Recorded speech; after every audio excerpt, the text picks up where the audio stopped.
Quick disclaimer, this video assumes that you've already watched my prior work on dariacore and hyperflip, or at least have a cursory understanding of what hyperflip is before you watch this one, as some of the stuff I'm going to talk about in this video will make absolutely zero sense without prior context. If you haven't watched my previous video already, that's mandatory viewing because I can't legally be held responsible if you go into this with zero context of what I'm talking about. Thanks in advance.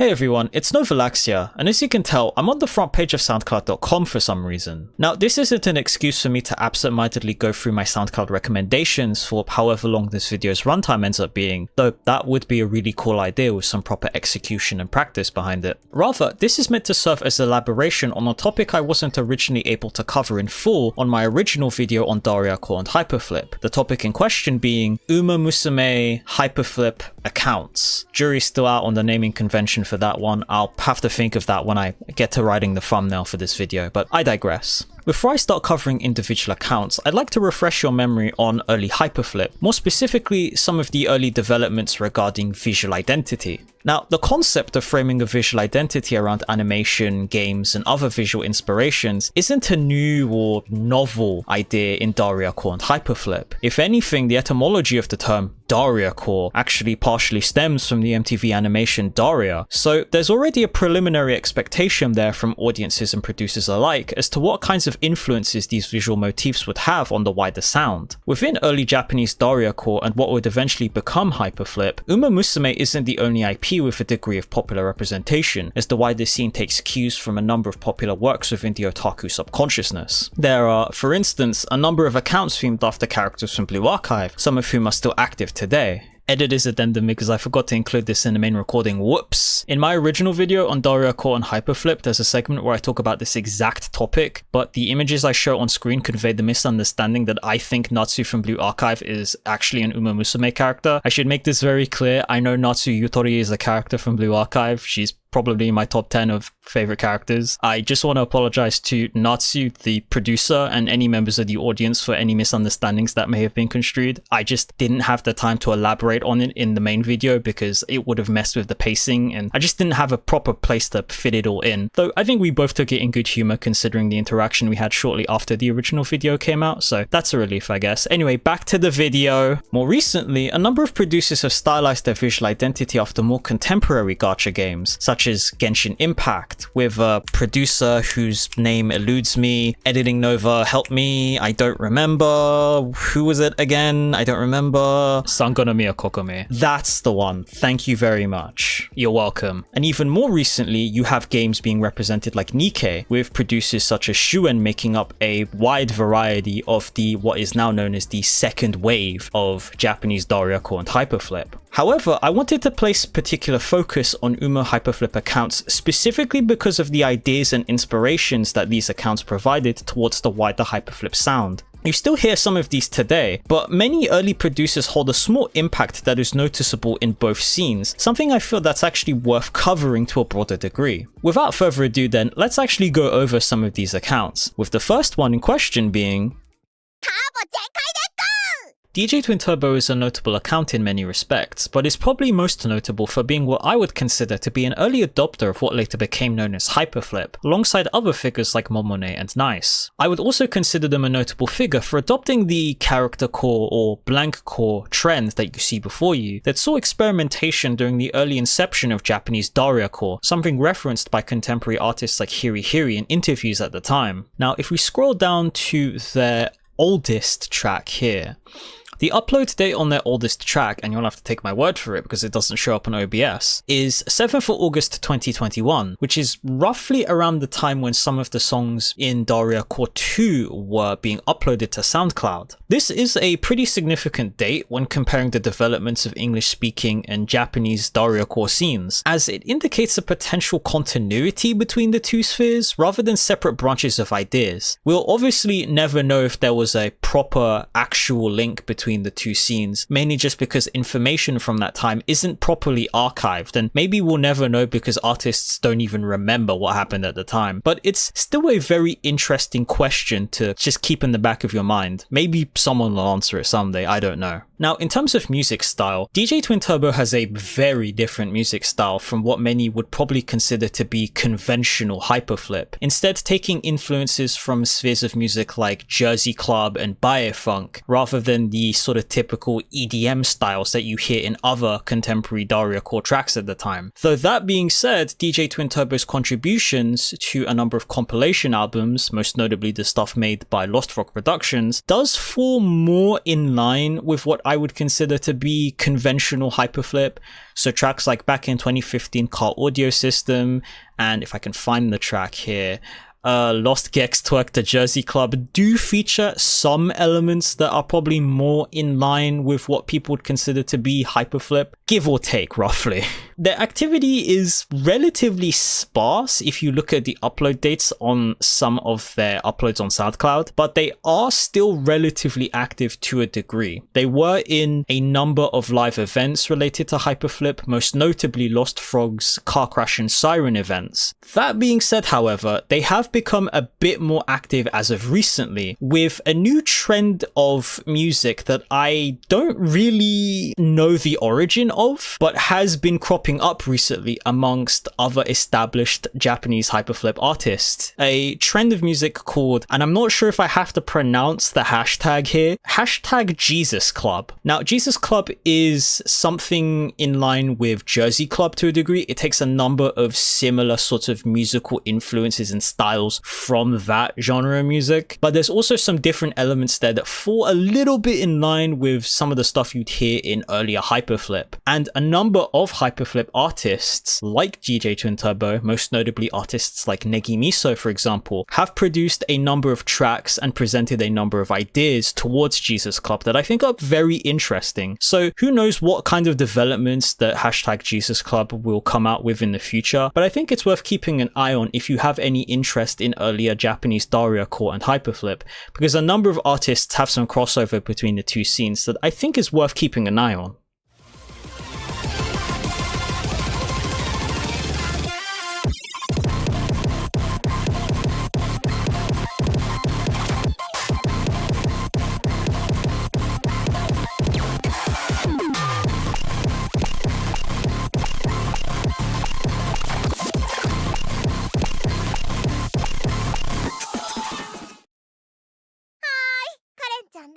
Curren is probably the producer that first comes to mind when people think about Musume hyperflip producers, as they were a very prolific figure during their tenure. If we look at the upload date on their oldest track, it was released on 1st October 2021, which is around the same time frame as the release of the album dariacore 2. However, they're probably most well known for their track Worldwide Superstar, which was actually played at massive events like Boiler Room. If you look at the comments of that video, some of them actually credit this specific track as their first exposure to Japanese dariacore, or even wider dariacore and hyperflip. And it's possible that Curren's actually brought greater attention to the Japanese scenes because of this track. A lot of artists have also remixed this track as well, which probably speaks to its cultural influence within the wider scene. Early producers like Curren might have actually codified some conventions of early hyperflip sounds with some audiences, but they do constantly evolve their production style throughout their releases, taking inspiration from Jersey Club and Future Bass at times, amongst other sounds that you would probably normally hear in hyperflip. That doesn't mean that they stick consistently to one style and stay there though, as you'll notice a continuity of development and evolution throughout their releases. Now, Curren's actually contributed to a number of Lost Frog hyperflip compilations between 2023 and 2024,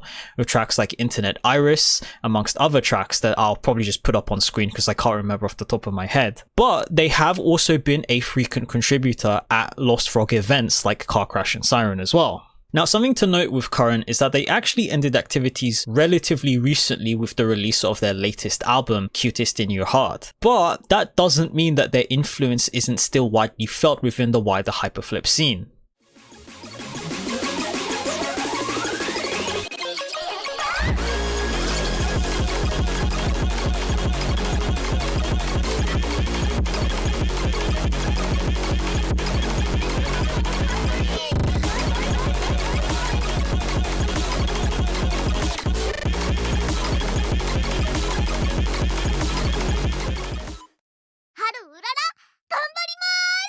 DJ Haru Urara is one of the oldest accounts I could find under this Musume producer theme/trend, having been active since roughly around mid to late 2021, so around the same time when DJ twinturbo started uploading music to their SoundCloud account. Something to note with DJ Haru Urara is that they have a very different music style compared to other producers, even when compared to DJ twinturbo, as one of the tags for their Bandcamp release of their debut album Into the Stage, released under Lost Frog, is actually nerdcore, and they produce a lot of music in general that I think fans of nerdcore and late 1990s/early 2000s J-core might actually enjoy. Aside from their debut album releasing on the Lost Frog, they were also the closing act for the 2023 Lost Frog and BPM 200 Over Marginal Village crossover event, titled Parka Rave, which also had a number of producers themed after Musume characters, some including Curren and a few other artists who I haven't talked about yet. They also contributed occasionally to a number of Lost Frogs compilations not directly focused on dariacore or hyperflip, like the 𝓦𝓸𝓷𝓭𝓮𝓻 series. Whoa, another addendum, that's crazy! Literally 5 minutes before I was about to start editing this specific segment of the video, I get an email from Lost Frog on Bandcamp saying that DJ Haru Urara's second album, Next Stage, is being released under the label.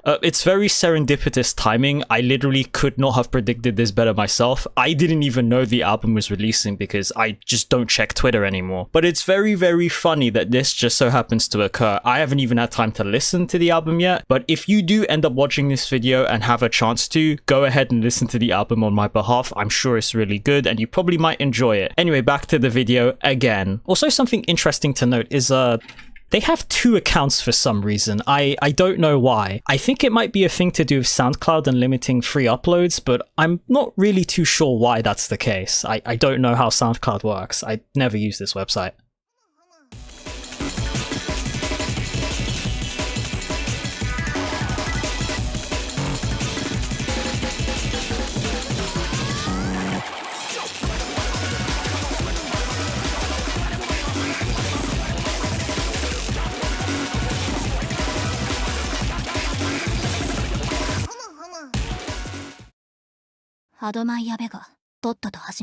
Vega is a unique case compared to some of the other producers I'll discuss in this video, as they're actually the alias of another prolific hyperflip producer. They have a generally infrequent activity on SoundCloud, as we can see on the upload dates for some of their uploads here, but they were featured at Parka Rave alongside many other names that I've discussed in this video, and was the opening act for the main floor of Car Crash and Siren 3, though they've also posted a couple of unrelated mixes that weren't featured at live events to their SoundCloud account. Now, Vega is best known for their debut track, The Arc Light of the Sky, which has been remixed by a couple of other aliases and a couple of other producers who also seem to share similar themes of theming their identity after a character from a popular IP. Something interesting to note with Vega is that they initially leaned on a more conventional hyperflip style with their first couple of uploads, something you can still see here and there with their more recent work, but as time goes on they started to use elements from heavier subgenres of EDM, stuff like trance and hard techno with some of their later tracks. I think this track is a very good example, but you can start to hear it as well in some of the song choices they've picked in some of their mixes. Another interesting thing to note with Vega is that they don't tag their tracks under the #hyperflip category, with their older work instead tagged under both #plunderphonics and #vegacore, but now they currently just use the latter instead, for instance, like with their most recent upload here.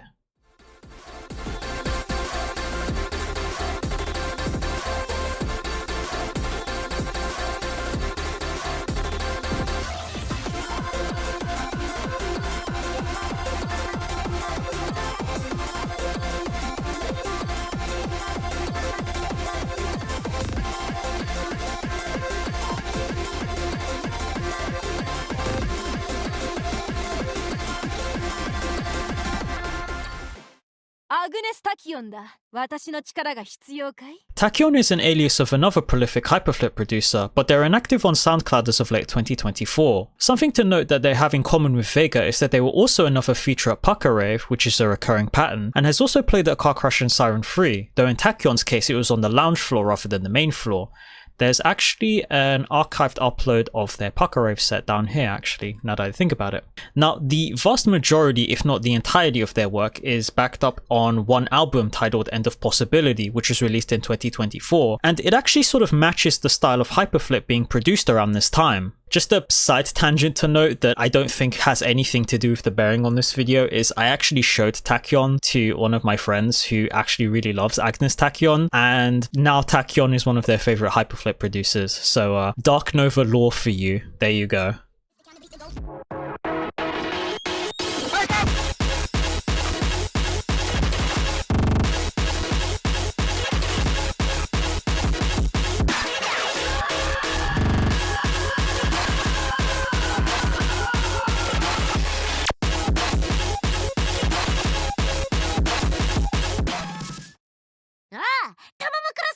TAMAMO Cross is one of the more recent producers I'll feature in this video, starting out sometime around 2023, and ascribing to what I'd best describe as the post-fast fusion philosophy of hyperflip. You probably already know what I'm talking about here, but it's loud, it's high BPM, and there's a ton of sampling involved. Now, pretty much all of their SoundCloud uploads, alongside with a couple of extra tracks, were featured in their debut album Hypersonic, which was released under Lost Frog in 2024. They're currently inactive on both SoundCloud and Twitter, but they have shown signs of producing more music as of late, though time will tell if that leads to anything more concrete. Something really interesting to note about TAMAMO is that they're actually a really good illustrator, like really good. I'll show some examples on screen here when I edit the video, but their profile banner and their profile picture on both SoundCloud and Twitter was actually all done by them, which is really impressive actually. I'm actually quite impressed.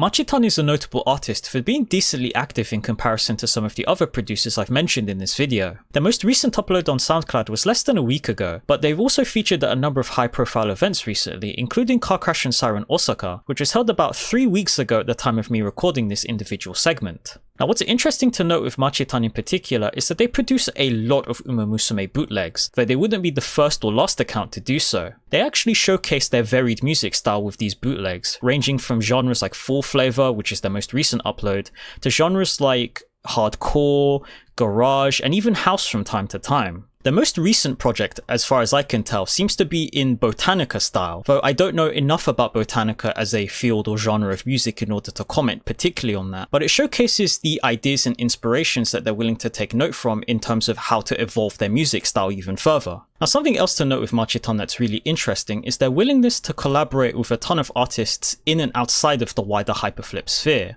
If I scroll down here a little bit to showcase exactly what I mean, they've remixed a ton of hyperflip tracks by other producers, some of which I've mentioned in this video, like Vega's Arclight of the Sky, but there's also a name that comes up a couple of times, Ryo Momose, which will come up again in passing later on. As a brief anecdote actually, one of the artists that actually collaborated with 𝓦𝓸𝓷𝓭𝓮 recently actually saw my original video on dariacore and hyperflip and actually commented on it on Blue Sky, so if you happen to watch this video, leave a comment down in the video I suppose. But it's interesting to see how far 𝓦𝓸𝓷𝓭𝓮 is willing to branch out in order to expand and elaborate on their music style and diversify their sound a little bit more as time goes on.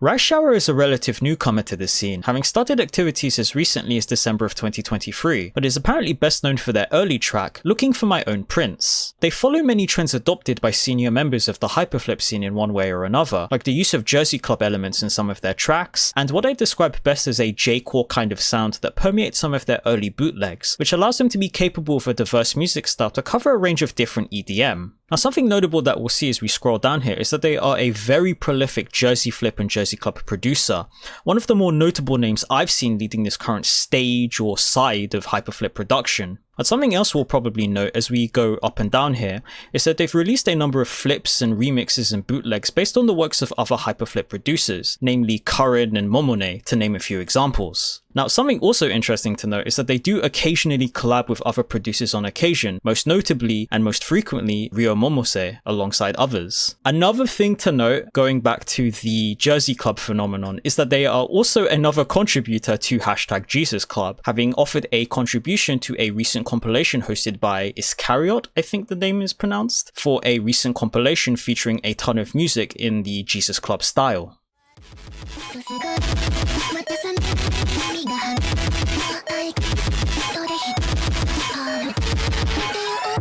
Smack!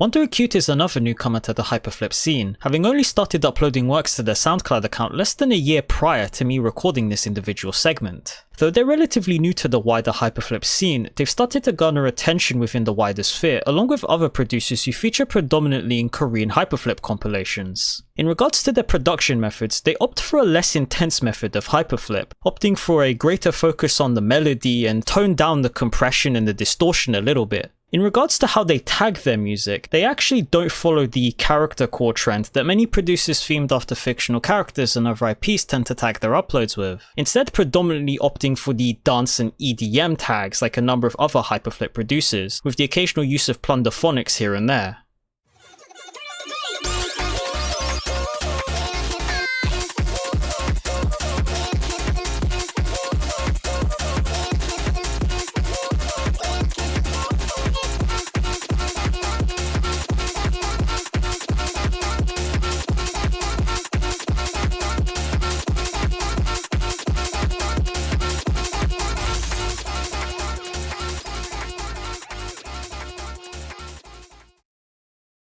There's probably a number of accounts I haven't referenced in this video for one reason or another, the main reason being that I probably just haven't come across them during my time on SoundCloud. There's also another overarching factor where a number of accounts that fall into the theme of musume-themed hyperflip-esque or related accounts tends to only upload maybe 1 or 2 tracks at most, if even that, so it makes talking about them a little bit difficult because there's not really much to go off of. Though I'd like to cover them in more detail, there's not particularly much I could say other than here's what they've done and that's really about it. Nonetheless, I wanted to use this video as a springboard to cover an aspect of the hyperflip community that I found personally interesting, and also dedicate the remainder of this little segment of the video to talk a little bit more about music curation. This entire section of the video is going to be entirely unscripted. I literally don't have anything written down, so I'm going off the cuff for this one.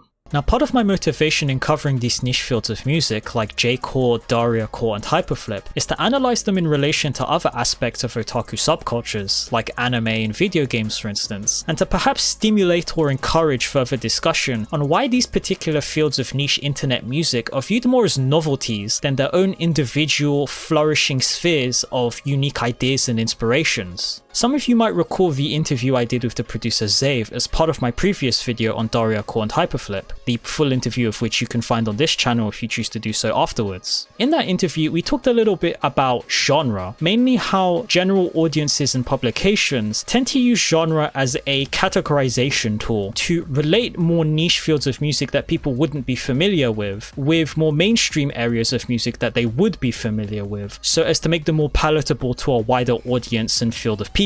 It got me thinking about the comparative nature of contemporary music discussion, and how the need to categorize music under genres and labels often diminishes the individual accomplishments and achievements of producers looking to evolve a wider sound in a cool or new way. Now, I don't think my videos will change the way people discuss music anytime soon, but nonetheless I hope it serves as a starting point for people looking for new artists, and maybe might serve as potential inspiration for people looking for ideas from new and novel sources. This video was originally intended to cover an area of music I personally found interesting, but I hope that you as the viewer can take something of merit from it as well. I'll see you all in the next video, whether I upload it on this channel or the other one, but until then, I'll catch you next time.